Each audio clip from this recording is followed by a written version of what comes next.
いっすー、霊夢部長インスタを。おいっすー。今回は東方プロジェクトの公式漫画、東方地霊記伝の最新刊で判明したヤバい設定をご紹介していきますよ。東方地霊記伝というと、いろんなキャラクターが出てくる、非常にファンにとっては魅力的な作品だよな。それだけにゲームでは語られなかったことが語られるので非常に素晴らしい漫画ですよ。そんな東方地霊記伝最新刊で新たに判明した驚愕の設定や、キャラ付けをご紹介していくので最後まで楽しんでいってください。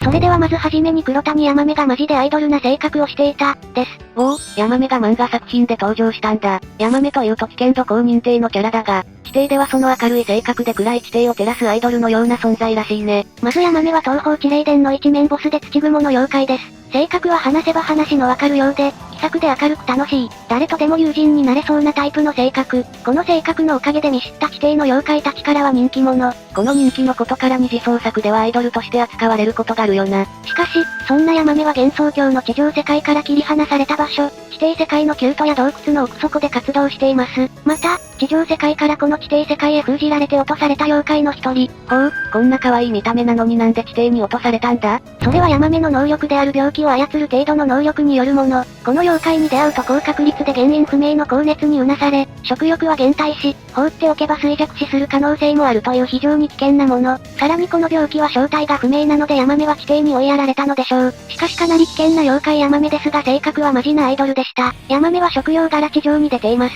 土雲は建築が得意で、主に鬼やカッパ、天狗の依頼を受けて地上にもこっそり出てくるらしいね。なのでこっそりと地上に繋がる通路を自分で作っていました。しかしそれは重罪らしい。それを言われたら皆さんならどう思いますか？それは知らなかったとか、閉じた奴が悪いじゃんとカクテクしたり逃げたりしちゃうよね。しかしヤマメは満面の笑みで、こちとら生まれながらにして捕まっているんだから罪がなんだって話よ。と明るく言い切るのです。アイドルだー、推しの子だー。それを聞いたパルシも笑顔になっていて、明るくさせていますね。そもそも妬ましがる人間交流度皆無認定なパルスと一緒に入れるというのが、ヤマメの器の広さというかカリスマ性がわかるな。さらに人と頭をぶつけ合うという、恋愛アニメでありそうな展開まで作っています。アイドルとしての性質が滲み出てしまったと。このようにヤマメはマジで明るいアイドルのような性格でした。ヤマメとかなかなか出る機会がないからこんないい感じのセリフをもらえてよかったな。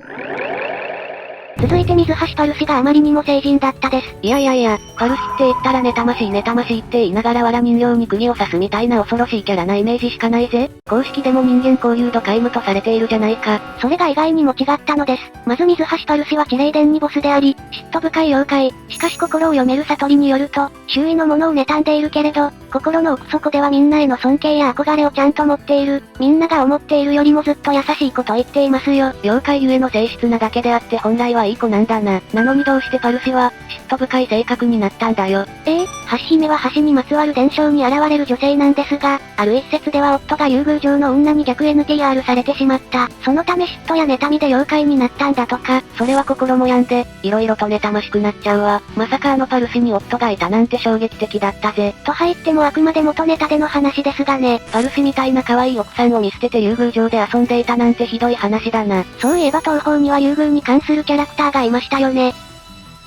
まさか。なので楽しそうにしている奴は気に食わないらしく、ズンさん曰く心の病んだ妖怪とのことです。実際だとちょっと近寄りがたいキャラではあるな。能力も性格に合ったような嫉妬心を操る程度の能力。嫉妬が嫉妬を呼ぶことで、他人の嫉妬心を煽ることができます。ある意味東方界でも恐ろしい能力だな。なので二次創作ですがよく他人の妬みを煽り、うつ系のストーリーとかもよく見られますね。面白そうではあるが、読んだ後気分悪くなっちゃいそうだぜ。そんなパルシは新刊でついに念願の漫画デビューをし、新野の性格はめちゃくちゃ真面目でいい子だったのだ。まずパルシはなんとカウンセラーをしていた。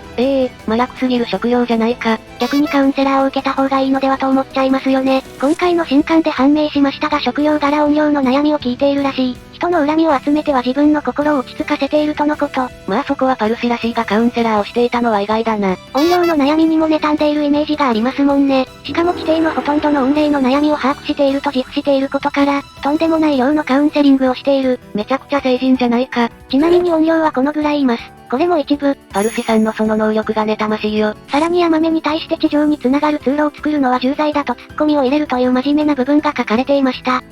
逆に通路を作って地上のものを襲うみたいな感じは全くなく、指摘するんだ。ヤマメのボケにも笑って共感したり、ヤマメが転んだ時は手を差し出したりと本当にいい人。というかヤマメと仲良すぎじゃない？パルシって完全に遊戯姉さんだと思ったよ。そこなんですよね。遊戯のイサムとパルシのパルをそれぞれ取って付けられたカップリングユーパルでおなじみの二人。二人の関係としては合法な性格そのままにまっすぐパルシに好意を示す遊戯と、それに対して戸惑ったり呆れた態度を取りつつも内心まんざらではないツンデレなパルシというのが基本パターンなんですが大人気のカップリング。しかし公式では遊戯ではなくてヤマメでした。転んだヤマメに手を差し出して起き上がらせた後も手を繋いだまんまという、できてんじゃないかという仲の良さを見せています。二人の会話を見ているとどうやらかなり前から知り合いだった様子もあるしな。このように実は東方原作ではユーパルではなくて、ヤマパルだったのです。これは東方史を大きく揺るがす設定だな。それだけではない。その次の回では私たちの主人公である白霊霊夢が調査のために来るのですが、やはりどんなに聖人でもアイドルでも血の気の多い地底の妖怪ということで霊夢に攻撃を仕掛けます。秋巻先生ジャンプ漫画も掲載していますっ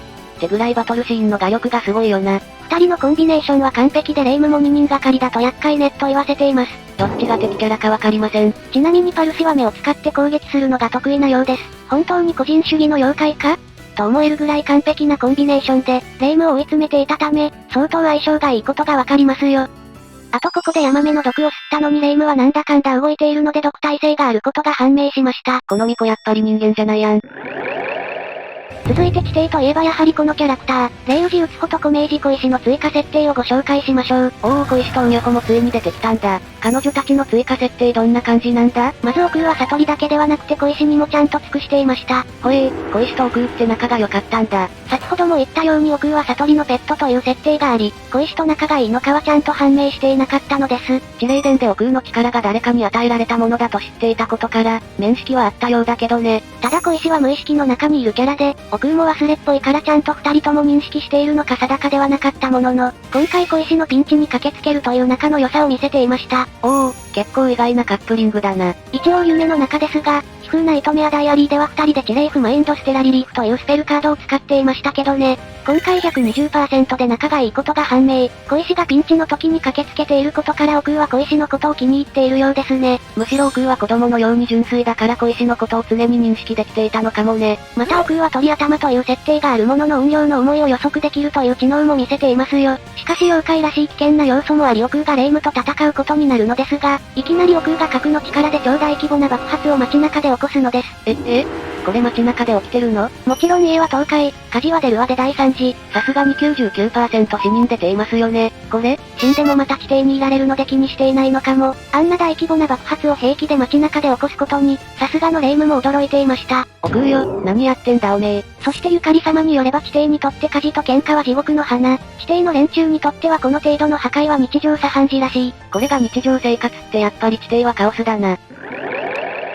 続いて小明治小石について見ていきましょう。ついに、セリフありで漫画で登場したのか、どんな感じなのか気になるぜ。まず小石はこんなにも可愛らしくていつも笑顔だが悲しき過去を持っているキャラクター。小石のサードアイの目が閉じてしまった理由としては、心を読むせいで嫌われることを知っていたので嫌われないように心を閉じたからです。前回のキャラの出身地の授業でも言ったけど、そのためかもともと妖怪の山に住んでいたようだが嫌われ者が集う旧地獄の地霊殿へと引っ越ししたんだよね。そして心を読むせいで嫌われることはなくなりましたが、自分の心も存在感もすっからかんになってしまい誰からも好かれることはなくなってしまいました。そして無意識の能力で誰からも認識されず、コミュニケーションを取ることが難しい。しかし、複雑な人間関係を構築していない子供たちには空想上の友達イマジナリーコンパニオンとして好かれています。心が読める悟りのことを弱いと言ったり、心を読むことなんて何もいいことがないなど地霊殿での際は言っていましたが、霊夢やマリサと出会うことで人間の面白さを知ったのか、少しずつ変わろうとしているところがありますね。いつも笑顔なんだけど、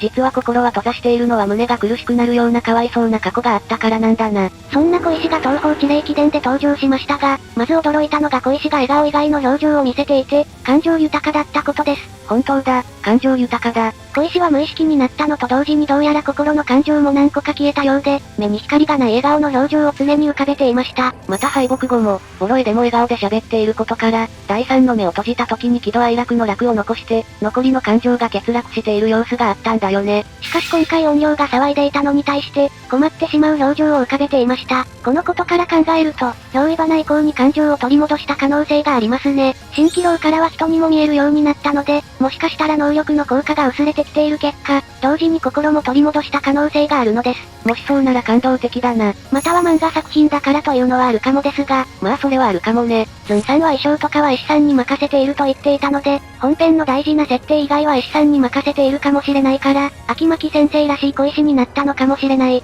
その辺も今後語られるかもしれないから楽しみだぜ。続いて八坂かな子の新たな情報です。公式でこんな画像が投稿されていたので、気になっていたんだが何があったの？公式がかな子様に対する衝撃の扱いが書かれていたのです。まずかな子様のキャラクター設定は、最近、妖怪の山に神社ごと引っ越してきた神様、八坂つまり無数の坂という名前の通り、山の神様と言われているのですが、実際は風の神様でもあるのです。かな子様の思う神の信仰とは妖怪も人間も神でも分け隔てなく、祭りのように毎日を豊かにするというものという素晴らしいもの。神の鏡のような人じゃないか。しかしその熱すぎる性格ゆえ、彼女は色々と異変を犯すことも、まず初登場の風神録では山の妖怪たちに力を与えたところ、強くなりすぎてしまったので白霊神社信仰も吸収して、乗っ取ろうとしたという異変。特に悪いことをしようとは思っていないけど、先走って妖怪に力を与えてしまっていたのが原因の異変なのね。通常異変は新キャラが起こすのが鉄板ですが、次回の地霊殿異変の元凶もかな子様だった。地霊殿ではカッパの関心を煽り、奥に核融合の力を与えて技術革新を起こそうとしたことで異変に繋がりました。いや核融合の力なんて与えたらダメでしょ。旧地獄のエネルギーを利用するためだったとはいえ、異変を起こしてしまいました。霊宇治打つ方を利用するときに10円玉に糸を垂らして催眠術のようなもので操っていたようです。このように根本的には人のためやっていることですが逆に反感を食らってしまうことも、とはいえ人々のために外の世界の美味しいお酒を届けたりと、その真の思いは人々のためなので注意してくださいね。そんなかな子様はなんとまた登場を果たした。マジで公式で愛されすぎでしょ。そして今回、先ほど紹介したやらかしをついに完全に公式でネタ化されたのだった。今回かな子様は一匹の怨霊のためにわざわざ地底を塞ぐなんておかしいと考えていました。確かに無関係の怨霊や妖怪は不満を持つだろうしな。かな子様の考えは自然というかむしろ優しい考えだよ。なので思いっきり振りかぶって、地底に穴を開けようとしました。さすがは御柱投げるだけあってパワーすごすぎや。しかし今回はそばにサナエがいたので引き止められることに。サナエさんどさくさに紛れてパイパイ掴んでるじゃん。そしてサナエから、これ以上やらかすと幻想郷中で今以上に嫌われますよ。と、言われてしまった。マジで公式でネタにされてるじゃん。さすがのかな子様も見たことない表情になってます。可愛いですねかな子様なりの優しさだけど、独断の判断でやっちゃうのはまずいだろうね。ただ、かな子様は宮出口に一度乗っ取られて満身創痍になったのにもかかわらず、そこまで気にしていないところ器の広さが垣間見られますよ。このように、公式でネタとしてもかな子様は重宝されています。いろんな作品で大活躍してるし、かなり愛されてると思うよ。ラストに聖白蓮があまりにも有能すぎることをご紹介しましょう。前回あれだけ活躍したからもう出てこないかなと思ったけどまだ出てくるんだ。今回も大活躍ですよ。まず聖白蓮は妙蓮寺の住職であり、もともとは妖怪を救うために開いたお寺だったのですが、人間も分け隔てなく受け入れているという、器がだたっ広く、カリスマ性がある優しい人ですね。しかも妖怪にも味方していたことから一度人間に封印されたのに復讐どころか妙蓮寺に受け入れるという真の聖人なのが伺える人物ですよ。また二つ何は大魔法使いを公式で与えられていて、身体強化の魔法を得意としています。あ、そうよなのにインファイトが得意なのね。そんな白蓮が新刊でもあまりにも有能すぎました。今回始まりから活躍していて、地上と地底に繋がる穴がなぜかちらほらできていたのですが、それを何かの呪文で封印を施していました。へえ、身体強化だけではなくてそんな封印術も使えたんだ。怨霊は妖怪にも人間にも悪い影響を及ぼす存在なので、白蓮が封印してくれないとかなりの大規模な災害になるところでした。この封印を幻想郷で行っているものはおそらく白蓮だけなので、白蓮がいなければ現在東方プロジェクトは終わってたことでしょう。封印術が得意な霊夢も今地底にいるもんな。聖様本当にありがとう。これだけでもかなりの活躍ですが、さらにあの穴が地上から開けられたものだと分かり、妙に感じて白霊神社に向かいました。その予想は的中していてなんと白霊神社が崩壊。その理由は宮出口によるものだった。一番乗りに犯人の場所を掴んだのは白蓮だったわけですね。というかまた白霊神社崩壊したのかよ。また霊夢が泣いちゃう。さらに若干不意打ちとはいえ、あの宮出口を最も簡単に捉えることに成功。これがどれだけすごいかというと、宮出口はいろんな妖怪の妖力を奪っているので非常に強力な怨霊。向こうの打撃も簡単に受け止めて勝利。マリサに関しては一撃で仕留めるというめちゃくちゃな強さを誇っています。にもかかわらず、後ろを取り確実に捉えることに成功しました。聖様背後取り勝ち。でも東鉄を破壊することができたフランドールに余裕の表情で前線できていたところ、やはりマジで強いんだな。大魔法使いは伊達ではないですね。さらにその後、また倒れた悟り様をお姫様抱っこしてあげるという悟り様ファンを喜ばせるサービス精神も見せてくれました。それはマジで優秀すぎだよ。